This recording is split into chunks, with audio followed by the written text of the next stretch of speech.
got something weird going on here, so we'll do this again. I got a 500 error at YouTube. Let me see if I can find out what's going on. Have you had a good week? Okay, streaming live from here. I think we're good. All right, I'm going to start the music again. Yeah, that's working.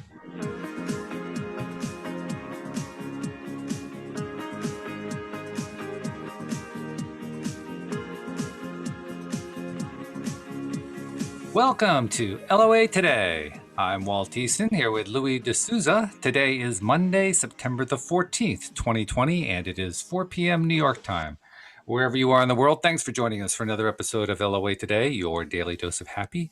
Unfortunately, Amy is not feeling well today, but she'll be joining us again next week. And Louis, I know a number of people who have been dealing with mostly minor illnesses. Fortunately, I only know one person dealing with COVID.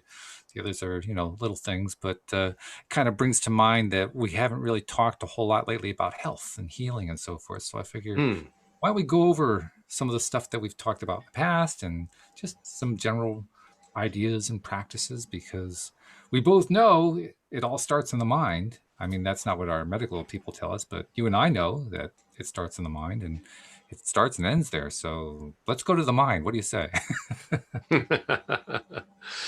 Oh, the mind. I don't mind if you don't.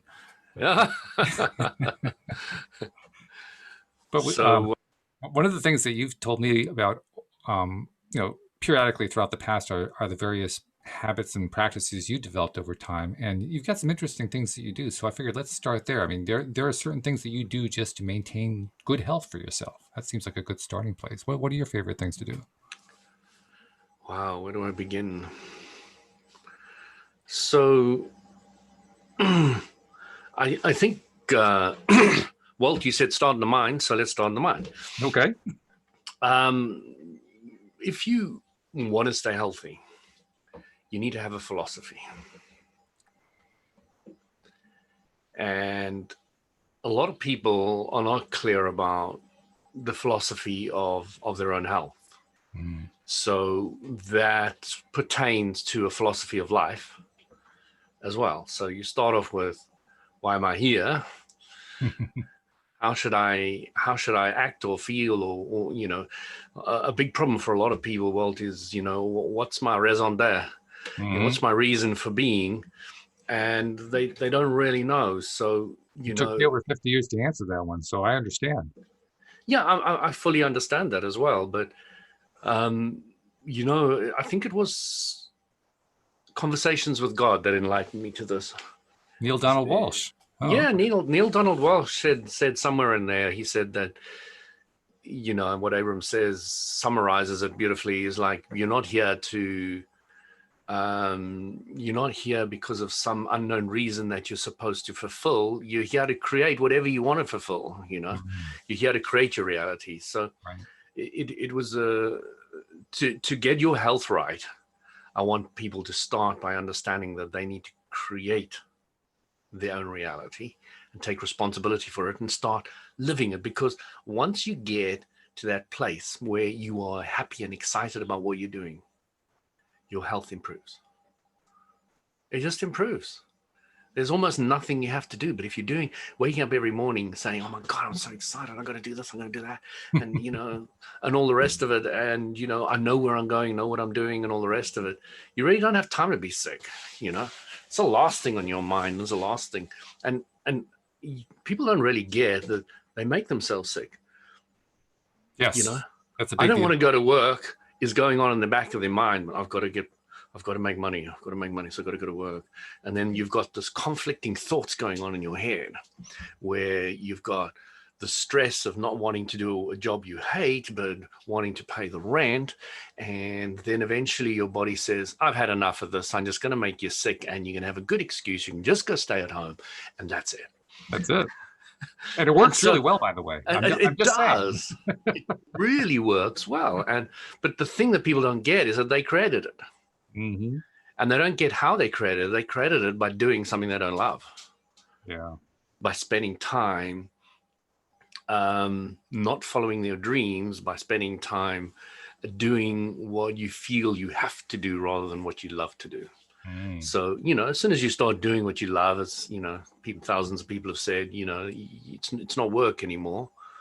It's now just fun and games. So the whole journey brought me down to, again, my philosophy, my epiphanies. So epiphany 1 was health and nutrition. You are what you eat, and what you put into the body, what fuels it. So, started getting more organic food, started understanding minerals and vitamins and all the rest of it. So, nothing I haven't talked about before in the program, but I really wanted to get the whole picture into a being here. I want people to understand that first you need to get your reason.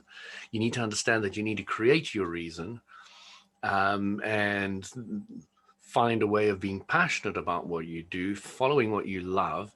Then you are what you eat, so put good nutrition in the body. Why would you put non-organic food when you can put organic food in? People say it's expensive, but then go for free range or whatever you feel is right for you at the time. And then as you start following your bliss, you'll make more money, and then you'll feel entitled to maybe go organic all the way or whatever.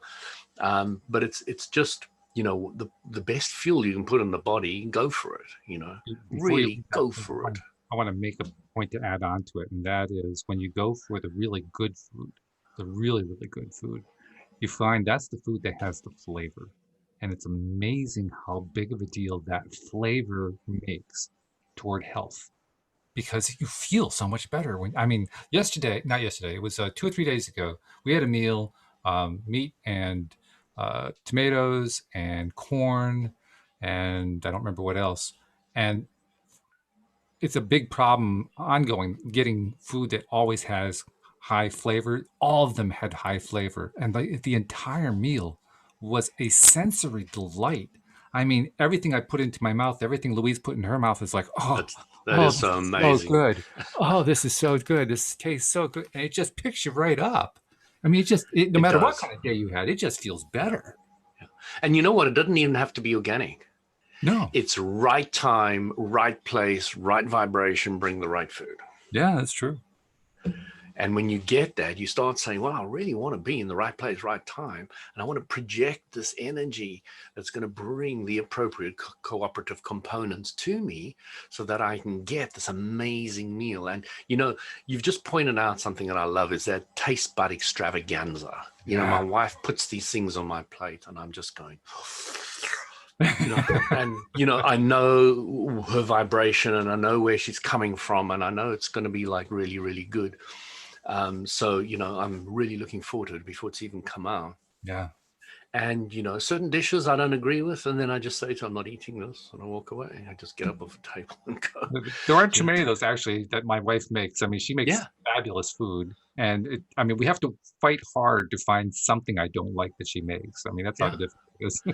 Yeah, I mean, when I say make, she might buy a pizza or something, because we've got a quick meal for the family or something. And, she hasn't made something. So, when I say she made it, it could be pre-made and just heat it up, but put on the That's table. When we make reservations. I mean, that's our solution for that. But, there are things that sometimes come into my area, which I'm just refuse. I just simply say, no, thank you. And I'm fully aware and capable of taking responsibility for anybody's reaction to it. Don't care. I will get up, walk away, and not eat it. I will not eat for a day or so if I feel like it. And I will eat when I want to. And, things really have to be kind of all right for me, because food is not a big thing for me. It's not a big thing. Food fuels the body. Now it's starting to taste really nice occasionally. But it's not a biggie for me. Some people, it's a real biggie. It's like it's their life. Take away food and their life's over, But it's that's not me. So, but I understand that and I appreciate it, because I'm like that with other things. So it's not really a big problem. So you've got the nutrition covered. You've got the philosophy covered. You've got the nutrition covered, or the food. In all different shapes and sizes. Then you go to the liquid. My next epiphany is like, you are what you drink. You always see me on the podcast with water, and I often squeeze some lemon in it, and I put some aloe vera in it, and that is my standard routine. So Tell me about the aloe vera, because I'm not familiar with that idea. Well, aloe vera, an aloe plant which has got a bit of sap, squeeze it out and you get this juice. This juice is purported to be extremely healthy for you in numerous different ways. Interestingly enough, the South Americans are not allowed to consume it themselves. That's interesting. They're allowed to sell it to everybody else who thinks it's amazing. Okay. I think this is the Brazilians specifically. And I'm still a bit confused why they don't allow them to have it or consume it themselves. But never mind. So, aloe vera is just literally, it's one of those things that they say that helps for everything. It's got a huge array of benefits.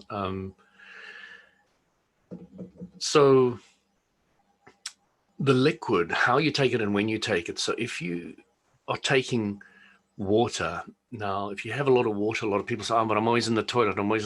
And I say, well, okay, so what is happening is, I don't go to the toilet now, Walt, we're on the podcast. Just a sip, I promise.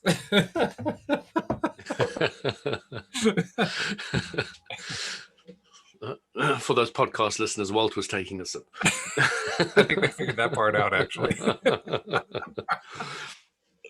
So, if you take a bit of salt on the tip of your tongue, and this is one of the amazing things I learned, it's Your Body's Many Cries for Water is the book, if anybody's interested, by Dr. Batman, somebody or other. Interesting story the doctor talks about, because he was in the Second World War as a POW. And because he was a doctor, he was allowed to look after the other inmates. So an inmate looking after other inmates because he was a medical doctor. Right. And the only thing he really had at his disposal was water. So he made sure they drank a lot of water. And he found it cured them of a huge amount of different problems, simply keeping the hydration level up. And afterwards he came out, studied it. How he came out was fascinating. It's worth the read just for, he refused to leave even though they let him out because they put conditions on his leaving. So he decided just to stay in until they took away all conditions. And eventually they gave him an unconditional release and he left. But until that stage, he refused to leave. He was going to have no conditions. So, the guy was obviously an incredibly strong character. Yeah. And he decided to study it, and he found there's this really strong relationship between salt and water. So he said, if you take a few grains of salt and put them on the tip of your tongue, and the type of salt's important, so higher quality salt like rock salt, etc., you do definitely get higher grades of salt and lower grades of salt. So if you put that on the tip of the tongue, it sends a signal to the brain that says to that water, absorb the water.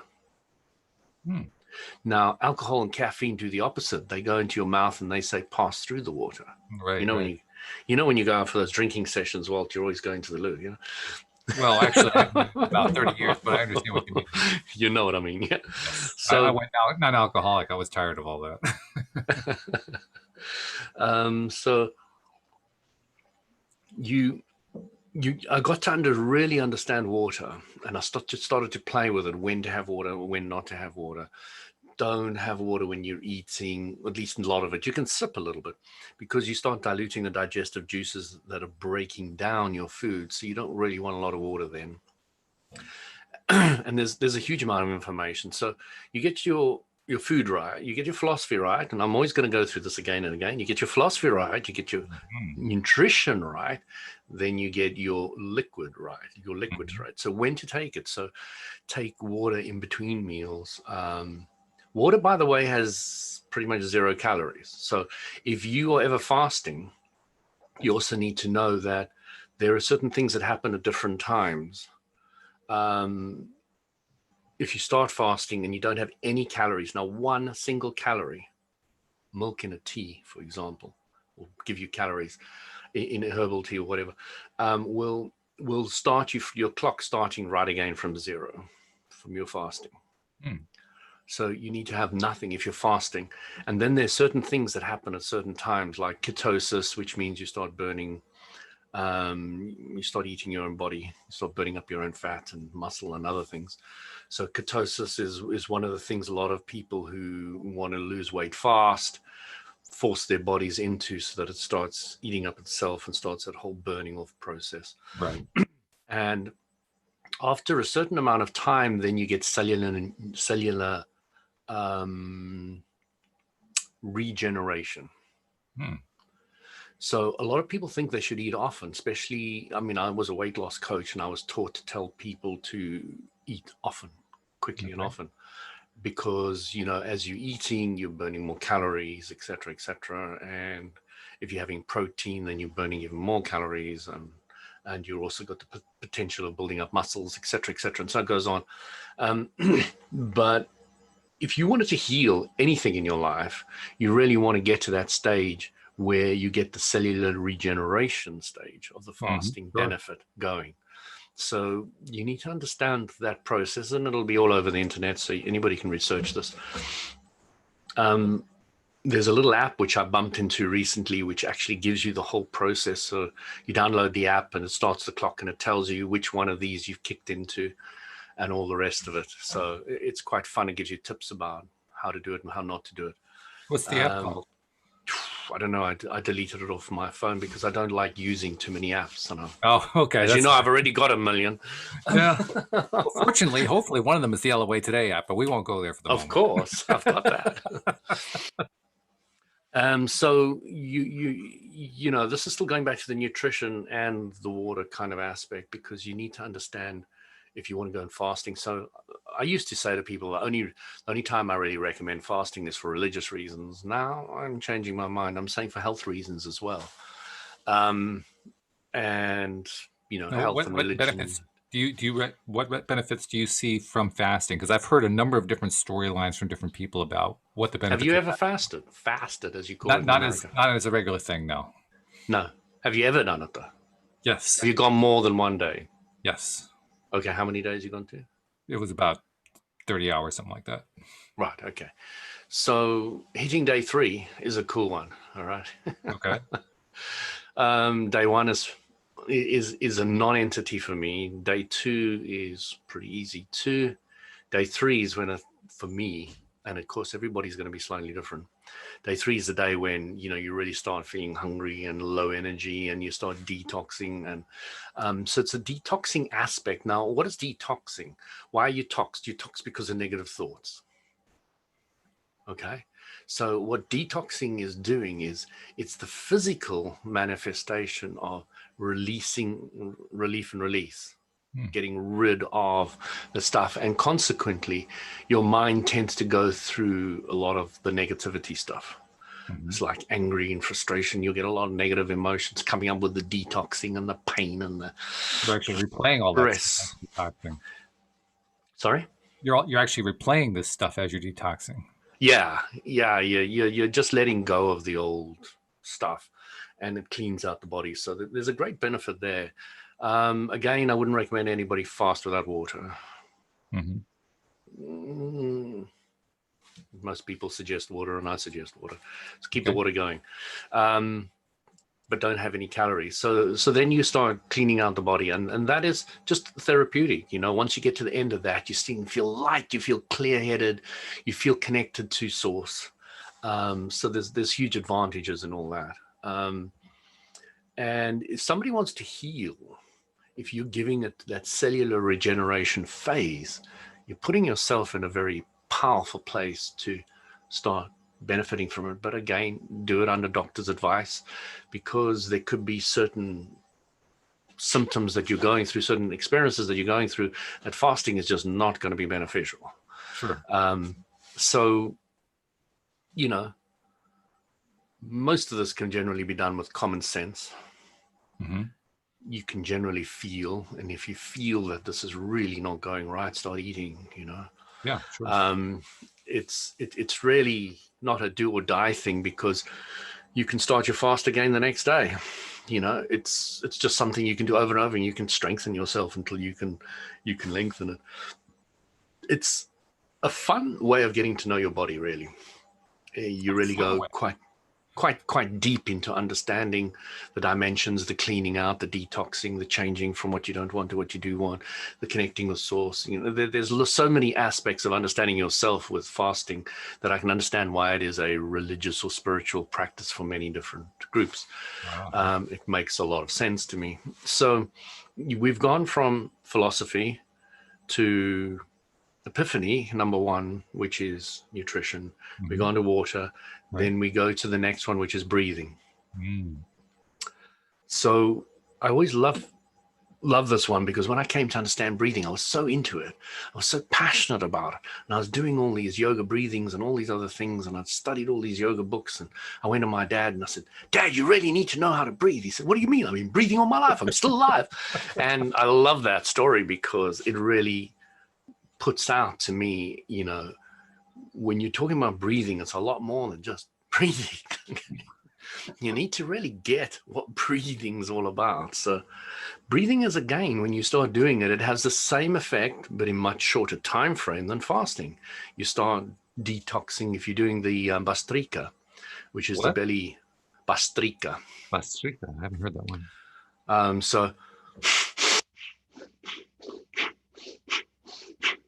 oh my goodness. In the lotus position. So it's the bellow breath, where you don't doing it from your core and you're going in and out, in and out. So it's like a bellows. It's called the bellow breath. So, and it really detoxes the body. So you're now getting to day 3 in your fasting within a short period of time with your breathing. So I have to interrupt. I have to ask a question here, because when I saw you doing that, I said to myself, my God, he's going to hyperventilate. Why don't you hyperventilate? You don't, because first of all, I was doing it a bit faster than I would do. Oh, okay.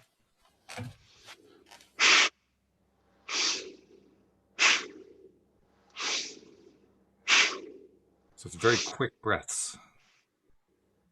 It's very bellowy. So the Kapalbhati is very different. It's like this.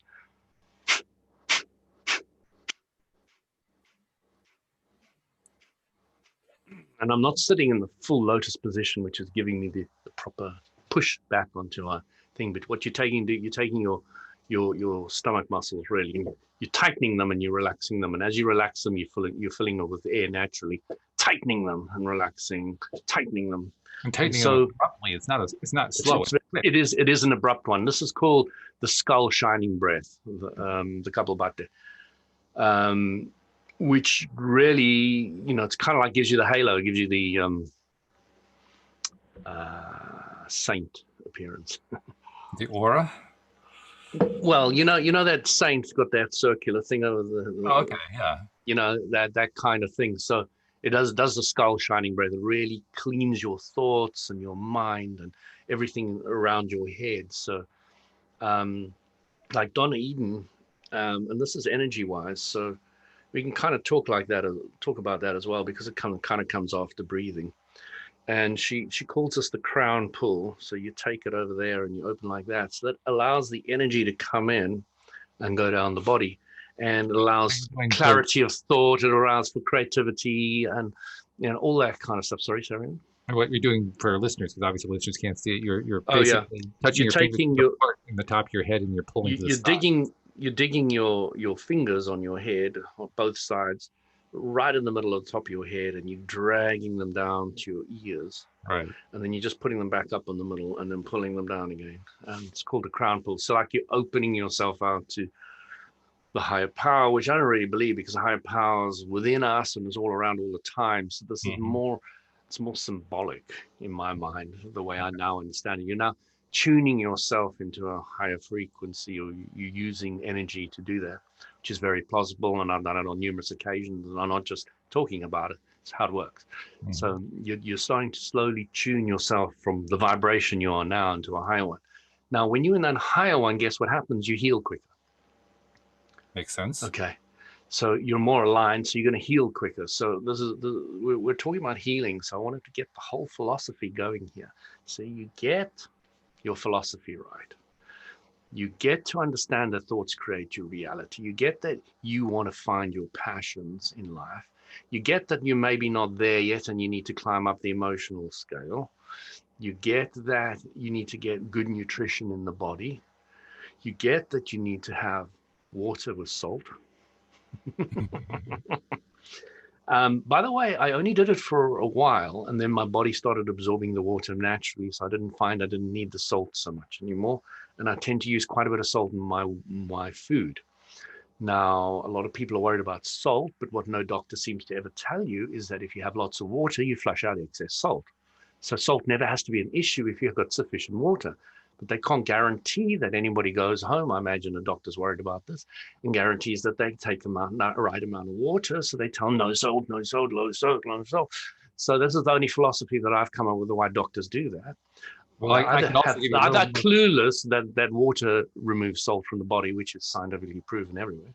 I can give you a little more information because my wife has a thyroid condition, and she has mainly she's had what they call hyperthyroid, although lately she's also dealt with some hypothyroid. With hyperthyroid, they actually want her to eat more salt. So the doctors don't always say cut down the salt. I just wanted to throw it in there. There are certain situations. No. This is more for the heart kind of condition, Right, guys. exactly. You know, Right. and of course that's the biggest killer on the planet. So Right. I was generalizing. So thanks for ungeneralizing me, because I'm not that fond of generalizations, because they are full of flaws. They certainly are. They're very troublesome. But you know, when you put it in context, it makes sense. So you've gone all the way around now to liquids, which you've sorted out. You've gone to the breathing. And what else can I talk about breathing? There's so much about breathing. So increasing your lung capacity is great. Hold your breath better, speak better, talk better. Everything is better when your breath's better. Your chest opens, your heart opens, you know, everything is more open. Yeah. when you've got the kind of lung capacity and all the rest of it. So I've done a lot of experiments on my body. Okay. So take a lot of these with a pinch of salt. I used to fill my breath up, and then I used to, which is called packing for the deep sea diver, for the, you know, these guys that dive down to really hold on to these things and get shot down to the bottom of the ocean. Right. Those guys. What do they call them? Some kind of divers. And it's called packing. So you pack the lungs. So you fill the lungs to whatever capacity you can naturally with the expansion of your body, and then you force with your mouth, open mouth of breath, and you pack it down into your lungs. So you pack it up just a little bit more. It's actually not painful or anything until you really get to the upper limits of what you can pack into your body. But you can pack quite a bit in there. So you're packing this, and you know, I've played with all these kind of things endlessly. So I increased my lung capacity. I was doing a lot of swimming at the time, and I was swimming underwater, and I could do 25 meters times 2.5 with relative ease. And I found a special way of swimming. So, you know, when people swimming underwater, they do breaststroke. Right. I found that very slow. So I was just doing a kind of flapping underneath here, which is kind of like a propulsion engine. You know, those propellers, the way they actually move, Right. it is very, very effective. Mm-hmm. And I can move incredibly fast underwater using this, but I don't. If I'm ever going to swim a long distance underwater, you go slowly. You gently go down off the side of the pool, you kick off gently, and then I just gently flap my arms in this way that really propels me like nothing. And I just go the distance. So I learned to hold my breath longer and longer, go further and further distance, etc. So, you know, your lung capacity increases, and it has so many benefits. So the more oxygen you got in the body, the clearer you think. And so it goes on and on and on. You know, there's so much information out there. I don't need I was trying to give you an idea of what I did to play with it all. Yeah. So swimming was brilliant because it really stresses the body when you go long distance underwater, and there are barriers that you hit. So you're swimming underwater and you hit the first barrier, and the first barrier says to you, come up for breath, come up for breath, come up for breath. Mm-hmm. And you're desperate for it. You're absolutely desperate. And you fight past that and you go through it. So you're swimming there. Hi, Jeffrey. I'm glad you made tomato soup. Yes. I said that earlier when we were talking about delicious foods. Oh, yeah. Cool. So then you break through the first barrier, Walt, and then you go through the second one, and then you go through the third one. And I never got past the third one, and I don't recommend, unless you've really practiced a lot, to go through even 2 barriers. So, for record's sake, come up at that first barrier. But I broke through three of those barriers, and it's interesting. Once you've broken through the barrier, your whole body relaxes and you can go on for quite a while. Then you hit the second one. I must breathe. And you break through that, and then you get this reprieve kind of thing, which says you can carry on for a while now. So it is really fascinating when you can finding out how far you can push your body further and further. And out of the, because I was an asthmatic, I had all these breathing problems and all these chest problems. It was a big deal for me to go from that to real super breath control and all the rest of it. It was that explains why you did major transformation for me. Yeah. And the contrast was massive, so the relief was massive. And this is another thing people need to understand about health and healing, is sometimes if you've got an obstacle here, Walt, you can go around it like that, or you can remove the obstacle, which is certainly ideal. That is the ideal one. Now, most people, I had asthma as a kid, but I thought I'd overcome it, but I hadn't. I had over-rounded it, which is a word I've just made up. Over-rounded it. Okay. So I've gone around the problem, and I hadn't removed the problem. So my breathing was okay, but there was the underlying asthma was sitting there all the time. So when I started working with energy, it was amazing, because the stuff all came up, and I was coughing and struggling with my breath and all the rest of it. And I thought, where's this all coming from? And as I worked with energy again and again, bang, I removed that whole problem completely. I have no tiny bit of asthma in any shape or form left in my body. So essentially, that was your body expurging, for lack of a better word, just getting rid of all that stuff that was essentially causing your asthma. It was like this great big purge that went on. I don't like that.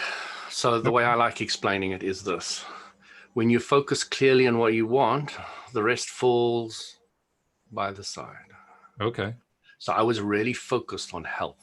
So it was being healthy and well. It wasn't dramatic. It wasn't like, oh no, my God, all this stuff is going on. I can hardly take this. No. Basically, I was so clear on discovering the fascinations of breathing better. It's the best way I can describe it. And the things that I could do now, which I couldn't do before. I was so focused on that the other parts just dwindled and fell away. So it's a very important philosophy when somebody wants to heal. If you're saying, and I mean, we've said this a million times in different ways to different people, and many people are saying, if you're trying to lose weight, you never will. Sure. If you're trying to trim up, get healthy, you will. So it's that philosophy that you're really diving into what you want and what you like and what you're happy with. And it's difficult for me to describe how much passion I had for health, for the enjoyment of the breath and the deepness of it and the freshness of it, and the clarity of mind that it brought to me. It was just incredible. It was just on another level altogether. And it was so deliciously for me, like some people might like food or music or other things. My journey's been very much within my body, this absolute passion that has come from the enjoyment of discovering that you're now not sick anymore, but you're really feeling this pleasure of this incredible breath that is so easy and gentle and clean and clear, and the nostrils are now open, and so it's difficult to describe all that, but when you get it, you start realizing that you really should focus on what you want, not what you don't want, and this is the way forward. And then what you don't want is going to fall apart. Somebody was saying to me the other day that karma is what you have to pay for everything that you've done wrong. And I said to him, no, I don't agree with that anymore. Mm-hmm. And he said to me, what do you mean?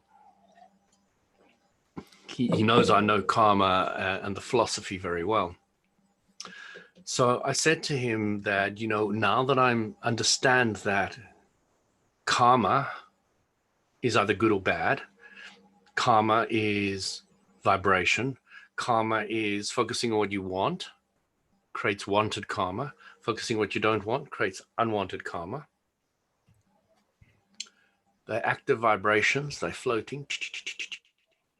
But when you focus more on the wanted karma, or not even the wanted karma, where you want to go, some of the wanted karma, if it's in vibrational harmony, will come to it. The unwanted karma will just vanish because it's not a vibrational match to where you're going anymore. So you don't have to pay for it. Now, what I think the guys were trying to point out when they're saying pay for it is it never vanishes. Nothing ever vanishes in the universe. Whatever you've put out, whatever thought form you've ever put out, as far as Abraham says, and I kind of believe the philosophy, nothing is ever destroyed. Mm-hmm. So that vibration still carries on, but it doesn't have to be linked to you anymore. If you're focused on where you want to go and the aspect of where you're going, there's no vibrational match to that stuff anymore. It doesn't exist. You don't have to pay for it. That's an interesting distinction because it's quite a different one from saying that you're neutralizing the spin or neutralizing the power of that old vibration. You're not neutralizing it at all. You're literally leaving it behind.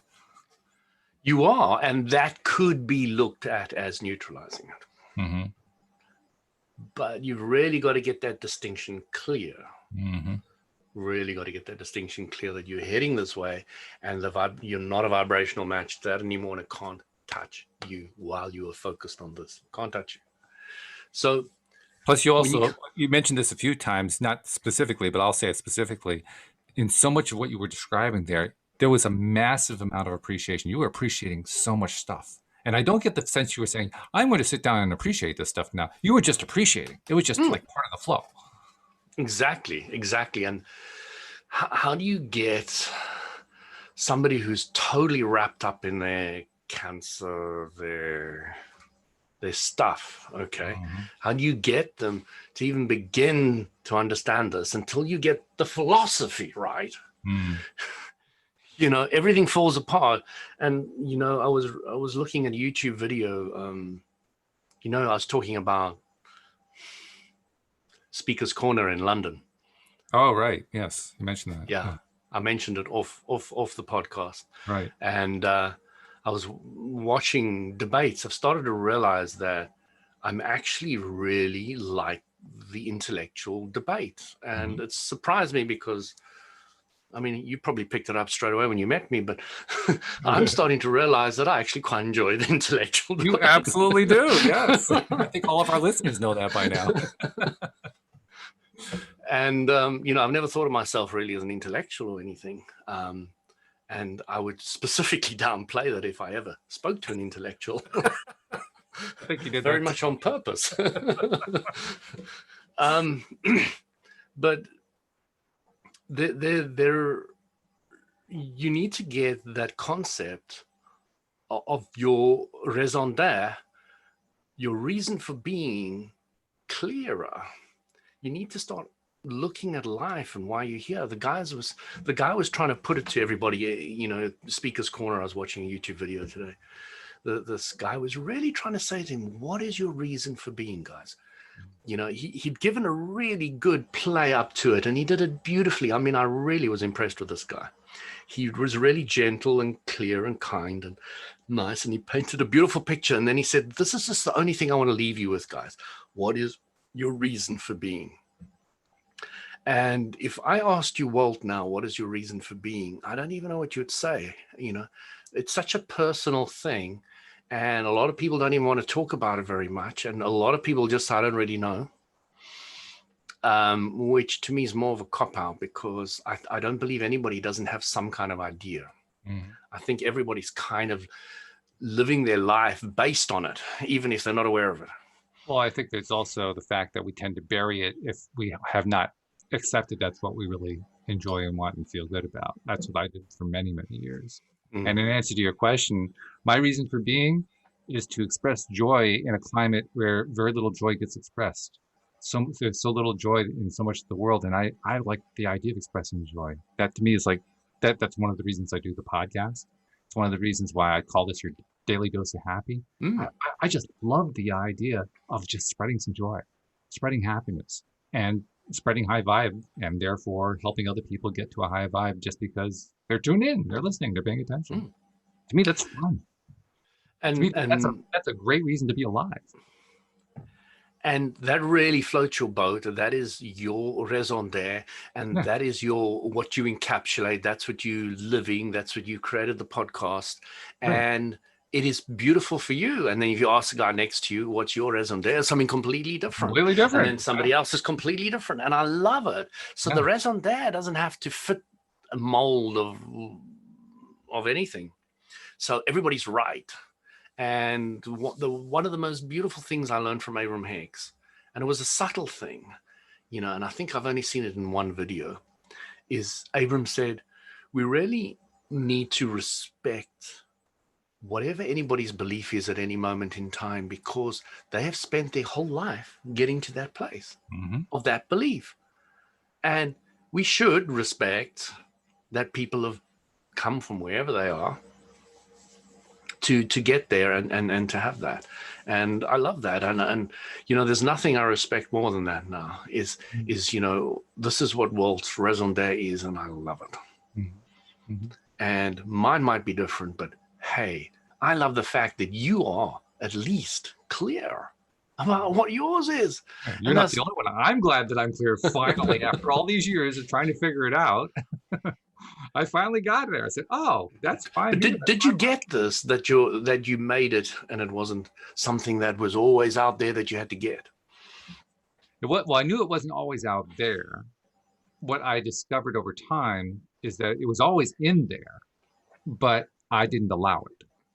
I wasn't willing to. It wasn't what my generation thought of as cool, So I didn't think of it as cool. And so I didn't allow it. I didn't. Uncool Walt. I can just see that. I was uncool most of my life. Let's be perfectly blunt about it. But me too. I took uncoolness to some pretty interesting extremes, to be honest. To a really uncool level. Very uncool, yes. But you mentioned Neale Donald Walsch earlier, and every time I hear the name Neale Donald Walsch, I think about exactly what you're talking about here. This reason for being. Because he did, and this is one of the most famous things he did, was in the movie The Secret. His bit in The Secret was to draw the blackboard in the sky. And the blackboard in the sky says, actually, he did it in his own name, Neale Donald Walsch, a handsome guy who, and then there's a blank, there's a fill in the blank, and you're supposed to fill in what it is that is your reason for being. And then he says, but there is no blackboard in the sky. So your reason for being is whatever you say it is. And I love that. From that, The Secret has some great stuff and it has some problems. That's one of the best things that came out of The Secret for me. Yeah, it's one of the best things I got out of Conversations with God. It really stuck out as a truth for me. And it was like, oh my gosh, this is so amazing. Now, did my higher self say that this is kind of what I wanted to get to at some stage, and therefore my Louis self is catching up with where my higher self is, which might have been a preordained thing because it's kind of where I was heading when I decided, my non-physical self decided when I was coming in. Yeah, could be, who cares? But, chicken or egg situation, when somebody said to me, in the sauna, the guy said to me, Louis, I've got a great question for you. He's like this big group of people there. He says, I want you to answer this one. So I said, yeah, sure, bring it on. He said, what comes first, the chicken or the egg? And I smiled and I said, I've got the best answer for you, but you're going to hate it. Oh, there's a setup if I ever heard one. He said, what? I said, I really know the answer to that. He said, what is it? I said, who cares? I said, I'm telling you now, it's the chicken. How does it change your life? Okay, I'm telling you it's the egg. How does it change your life? Doesn't. And it really is like that. And you don't have to get too wrapped up in it. It's, who cares if it came first or second? I'm just focused on living this passion and moving forward where I am now. So we've got the philosophy, we've got the nutrition, we've got the liquid, we've got the thought. We got the breathing too. We had the breathing before that, and then the thought. No, now we get into the thought. So we understand the thought. We talk about that all day, every day. Thoughts create your reality. Focus on what you want, know what you don't want. And then if you follow that routine, that package, you are going to be on the path of healing. You are. And the biggest advice I can give to people is get your foundation solid. And that is the foundation, that those steps that you're describing. The foundation really starts off with raison d'être. Mm-hmm. Starts off with, why the hell am I here? Because until that's cleared up, everything else is messy. Mm-hmm. You can't really get your health together because you don't really know why you're getting your health together. You can't really get your breathing together because you don't really know why you don't get your water together because you don't really know why you're getting the water together. It all falls apart. Get your foundation solid. It's interesting too, because I'm remembering the conversation that you had with the stream a few weeks back, in which you were posing the question, what do I know? How do I know what my contribution is, my unique contribution that, in a sense, justifies my life, which is very closely aligned to the idea of your reason for being. I would imagine it would be anyway. And, so essentially, when you were raising that question and you were saying, this is really important to me, I now understand a little bit better. You were saying, this is part of my foundation. This is like the foundation of who I am. It is, from the age of 8, consciously, I've been absolutely driven by that one question. Mm-hmm. It has beautifully haunted me my whole life. Nice phrase. So a nice bit of contrast there, which helps for the expansion. I'll make a hashtag out of that. Okay. And there was a definite haunting aspect to the question at different phases in my life. Really? In other words, I was scared of death. There was this big black thing. It really haunted me then because, I was saying when my daughter came on, I said, daughter, you don't really understand me well. I'm often thinking about death. You don't know your dad very well. I'm often thinking about death. Now, death is so familiar and comfortable with me that it's not maybe what a lot of other people perceive. It's not bad or anything that might be normally perceived as death. Now it's exciting and exhilarating and fun and all those other things. It doesn't hold any of that other sway or power over me anymore. It now is. It's a beautiful. There's a beauty in it and a clarity in it. I'm often thinking about these pro-lifers. And all I ever want to say to a pro-lifer is one thing. Are you really aware? Are you keenly aware? Do you really understand that death is part of life? Do you get that? Do you get that death is the beautiful, beautiful part of life? It's a very important part of life.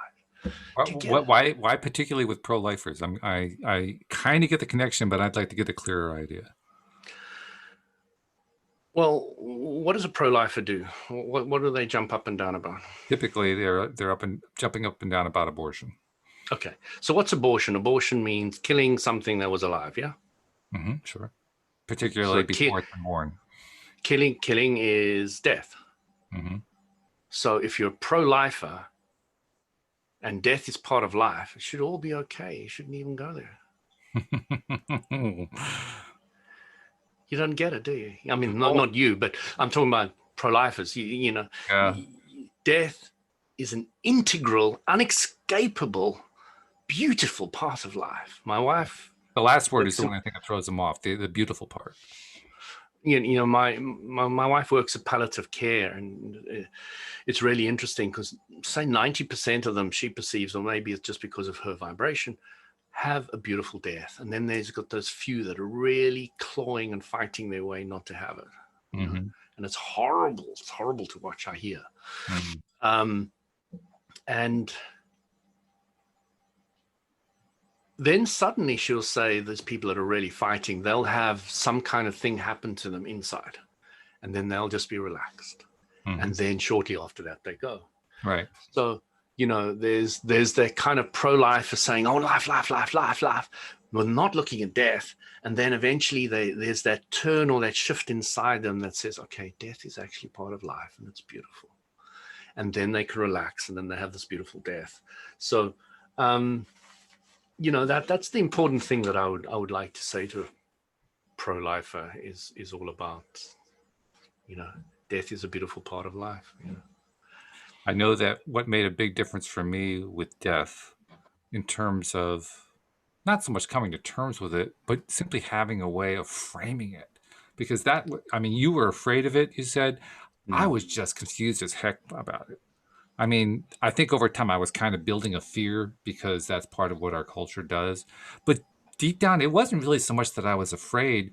It was more like, I just don't get it. I don't understand what's going on here. I mean, I know that it happens all the time. People are dying. We're all going to die, all that kind of stuff. But what's the point of it all? What does all this accomplish? What is it? What's going on here? What is this whole thing all about? I didn't get any of it. And then Abraham comes along and basically says, we want to demythicize croaking. And we want to call it croaking to be as disrespectful as possible. To kind of take all the sting out of it. And I thought to myself, well, geez, that makes a whole lot of sense to me. That was the first time that I actually had, I won't say a definition, but a description or an approach to death that actually made sense to me.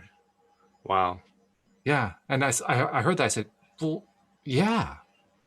I mean, talk about instant resonance. I didn't have to think about it. It's like, of course. I mean, isn't this obvious? And then I found out, no, it's not obvious. Oh, really? I think the Abram one that really got me tickled pink was this person saying, oh, but you don't know anything about death. So Abram says, what do you think I am? Who do you think I am? Who do you think I am? And I was just like laughing myself silly. I was like, you actually got an Abraham Hicks seminar and not know who you're speaking to. Dead people, guys.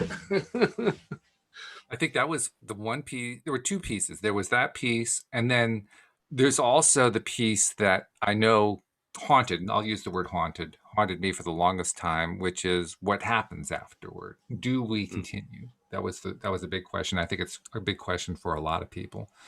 And certainly the Abraham teachings along that line helped. I think, you know what made the biggest difference for me? I know this is kind of a little bit strange for some listeners, but it's really true. What nailed the whole thing down for me was when my dad died. And it wasn't so much his death, although his death was actually more of a relief because he was in really considerable distress leading up to it. Not because he was afraid of the death, but just because of this. Well, I guess in a sense you could argue that he was suffering from Parkinson's and he was literally starving to death. He couldn't swallow anything. So it was a pretty miserable specter. But once he was past, it was like, oh, good. All right, so he's past that part. But then a few days later, my sister gets a visitation from him.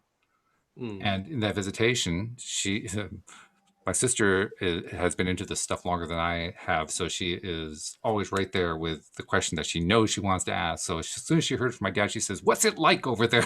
And the answer she got was that it was festive. And she told that story to all of us. And when she told me that story, I knew she wasn't making it up. Because it's never a word that my sister would have used, but it is definitely a word that my dad would have used. Yeah. And from that point on, it was like the whole thing, it was like a book opened. The book just opened right up and everything became clear to me about death, about source energy. The whole thing just opened right up. And from that point on, I've been able to connect with my dad. I've had I've had dream states where I've had conversations with him. I've been able to hug him. I mean, all this cool stuff that happened. I have this sense of certainty, of confidence about the whole thing. When my mom passed, it was almost, and people are going to say, you can't possibly mean this. It was almost a non-event for me, which is I mean, to this day, I kind of like try to justify it. Like maybe I did all my grieving 10 years ago or something. Because I mean, I just didn't experience that. When I knew a year before she was going to go that she was going to go, and when she went, it was like, yeah, no big surprise. Tell me something else. Mm. Not that I didn't love her. I loved her very much. I very much appreciate she helped bring me into this life. She did great stuff trying to help me when I was growing up and so forth. I just didn't feel that I didn't feel all that grief and anguish and so forth because it just felt so clear to me, so incredibly clear. That is such the way I would have put it in my old life is a very spiritual awareness. Yeah. I would call it now I would not use that. I would say, well, let's hear what you would say. I'm curious to see, because that doesn't quite I would work. say it's a greater clarity in the understanding of how things work. Yeah, okay, I can go with that. Yeah, that's a good way of describing it. Yeah, because any of the other kind of labels, as soon as you it just kind of falls apart. I was saying on a Facebook group that it's a private energy type group. They were asking, how would you describe love? Okay. And everybody was coming up with their different aspects, and I was pointing out that I didn't like the word spiritual and I preferred the word alignment, and I explained to them what alignment was, and it started a whole conversation. A lot of people agreeing that a lot of old words that we were being using needed to be revamped and rejigged. And cool. So I really loved that aspect. I thought it was like, I wasn't expecting all this kind of debate around the idea of using different words to create greater clarity. I know it's important for me, but I didn't know it was actually important for quite a lot of other people as well. So I was really impressed about how everybody rallied behind it. That's very wasn't cool. Something I was expecting. I'm expecting it to be ignored. Yeah.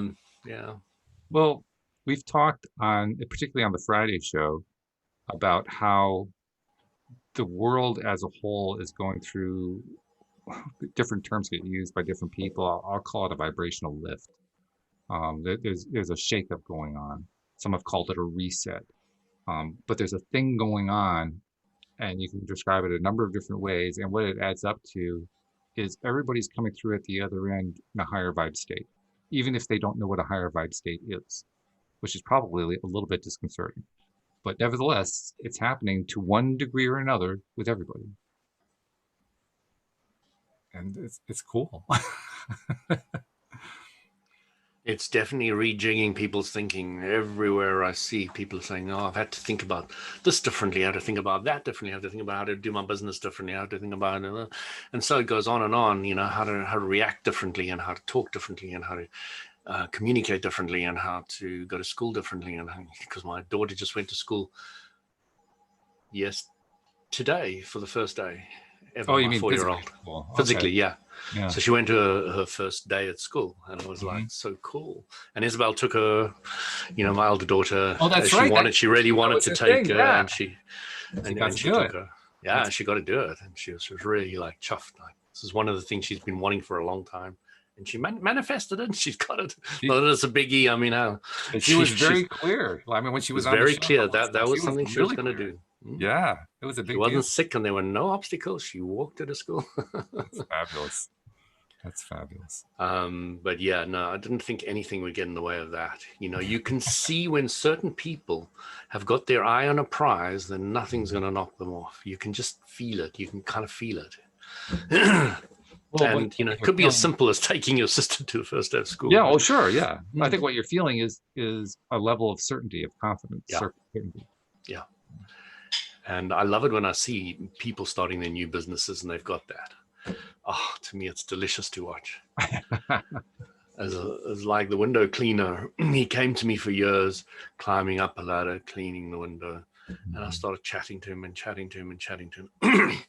talking about law of attraction, talking about this, and he's had a fascinating life. His daughter died at about 22 or something from some disease or other, and he's had a lot. And she came around and helped clean the windows at some stage, and I had long chats with her on the lawn as well. And it was fascinating, because what happened was I said to him, think about ways of making a better business. Think about ways of having more people come. If you're focused in your head that you're going to get people that are going to give you problems, you're going to get those kind of people. Focus on, and because that was one of the obstacles. A lot of people who've got small businesses, that's the obstacle, is how do I get somebody I can trust and who's going to do the work as good as me, and blah blah blah. I said, make it worth their while, have a look what everybody else is doing. So eventually, he started getting this water thing that you just put up, but it doesn't leave any drip marks, so you can stand at the bottom and just go and do it quickly. And then the other guys got on board with that, because climbing the ladder wasn't so great. And then he got more and more people. Now he's got a huge business. Wow. Huge. I mean, he's hardly got time to speak to me anymore. He came around, did my gutters the other day, and with his wife. And I said to his wife about, I know we're running a little bit over time, but his wife said, I said to my wife, I was always talking to Richard about, how to expand the business and all the rest of it. And so she said, oh, I've got you to blame for this big problems and all the hassles we're having with this company. I said, yeah, you got me to blame. Yeah. Okay. Vibration doesn't have anything to do with that. No. Anyway. She was just pointing out that it was a very busy business, and they were learning to cope with expansion and all the rest of it. But yeah, exactly. It was great. I'm really proud of them. Well, we had a very similar experience. Louise's gardening business, which I'm now managing for her, it's had a very slow year, comparatively speaking, because of COVID. We're doing okay, interestingly enough, but it's been a very slow year. But we're within about 6 weeks of the end of our season, and I was looking at the numbers, and we have enough money to get through the winter just fine, but we don't really have that extra amount that we want to be able to do things. And so we were both saying, we really need to get like a really good sized client. And we were thinking one particular client that we had who since have sold their house partly through our help of making the place look so nice. But it was a really big property. It gave our workers a lot of stuff to do and so forth. We need another one just like the Beach's house.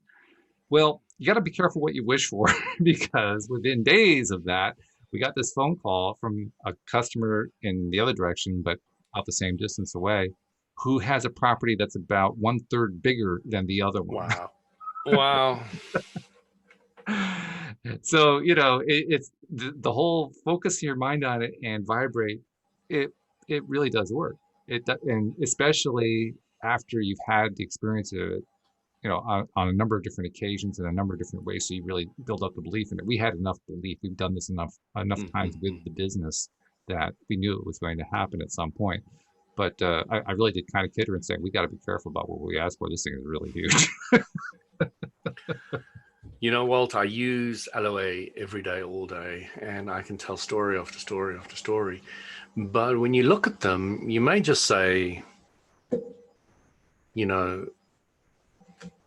it's just the way it worked. Why do you blame LOA for it? And why do you blame LOA for it? But it really is. You get to feel the vibe. You get to know what's going to happen, and you just focus on it and you go for it, and you forget everything else, and just things work out, and it just goes again and again and again, and it's just so beautiful. Once you get LOA, it's a life changer. And that's actually, I was thinking of bringing my daughter on, and that's one question. I want to interview my daughter. I want to ask her things like, why do you think LOA is important? What has it done for you? Well, those kind of things. So yeah, we'll save that for next week. Yeah, that'll be great. Sounds really good.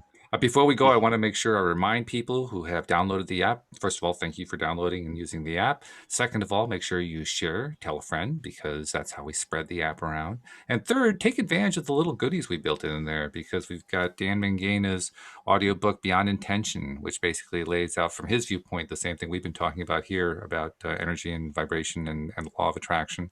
He also has his money game on there, which is a great way to do what I mentioned a moment ago, just building up those experiences with yes yes, I can attract this. Yes, I can attract this. Yes, I can attract this over and over and over again. We've got Cindy Chavez's lovely Magician's Guide to Soulmate Success, which basically takes these same principles and applies it to your relationships and how to really find that perfect relationship for you just by focusing on what it is that makes the biggest difference to you. We've got Linda Armstrong's High Vibe Living, the video series, and that's really phenomenal, especially if you want to learn how to work with energy, kind of the way that you were talking about, Louis, although her approach is different. It's basically the same kind of study. So take advantage of all those goodies on the LOA Today app, and please tell a friend to tell a friend. So great. Lovely that they put all that up there. It's brilliant. Oh yeah, it's fabulous. It just talk about law of attraction. Kudos to them. I didn't even ask for all of them. And Daniel comes along and says, you know what? I'm going to give you Beyond Intention. And on top of that, I'm going to give you the Money Game. And then Cindy says, well, I'll give you this. It was like that. And people just giving it like, oh, whoa, wait, what's going on here? It was cool. So, okay, good discussion. Good. I love, by the way, that was the first time I think we ever actually really did your whole health thing. That was really good. So I'm glad we did this topic today. So thank you for that really great presentation, especially since I gave you no time to prepare for it. You did a brilliant job. Thank you. So thank you very much. Great job as you do. Always. Oh, glad to have you here. We're also glad to have our live streamers, but we're especially glad to have our podcast listeners. You make it all worthwhile. So we'll see you all next time here on LOA Today. Goodbye, everybody. Take care.